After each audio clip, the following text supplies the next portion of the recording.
जय स्वामीनारायण. जसं तुम्हाला माहिती आहे, we are back with the 9 days Navratri special fast recipes. तर आज नवरात्रीच्या दुसऱ्या दिवशी निमित्ताने आज आपण पाहणार आहोत उपवासाचे थालीपीठ. अगदी झटपट असे बनणारे, करायला अगदी सोपे, कुसकुशीत असे थालीपीठ आज आपण बनवूया.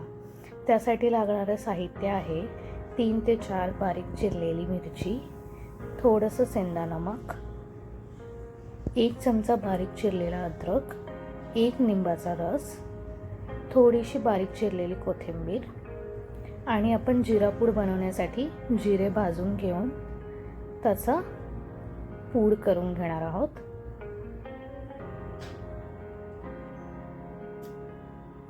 जिरापूड तयार झालेला आहे.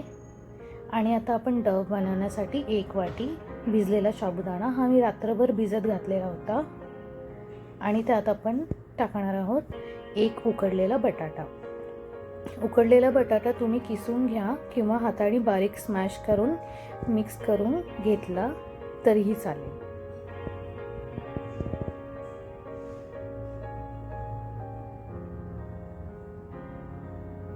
यात आपण घालणार आहोत 2 ते 3 चमचे बारीक चिरलेली मिरची, थोडंसं कढीपत्ता, थोडीशी कोथिंबीर आणि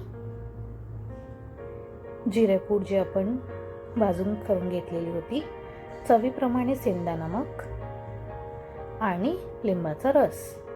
यात आणखी आपण टाकणार आहोत 2 ते 3 चमचे बगरीचे पीठ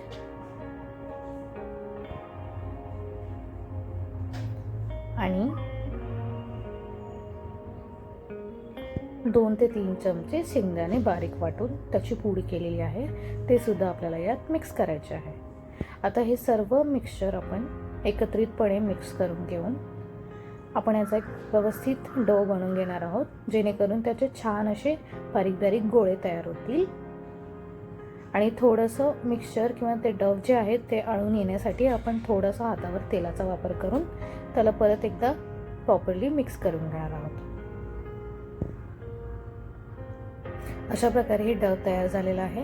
मग आपल्याला एक प्लास्टिक घेऊन क्लीन असं व्यवस्थित धुतलेलं त्यावरती छोटासा गोळा आपण ठेवायचा आहे.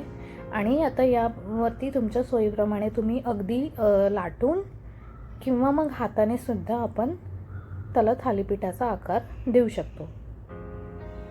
अगदी हलक्या हाताने लाटून घ्यायचं आहे, जेणेकरून ते मोडणार नाही आणि एकदम व्यवस्थित तयार होईल. अशा प्रकारे हे थालीपीठ तयार झालं आहे. आता आपण त्याला भाजून घेऊयात. त्यासाठी एक पॅन गरम करून त्यात 2 ते 3 चमचे तूप किंवा तेल घातलं तरीही चालेल. आता आपण हे थालीपीठ त्यावर घातलेलं आहे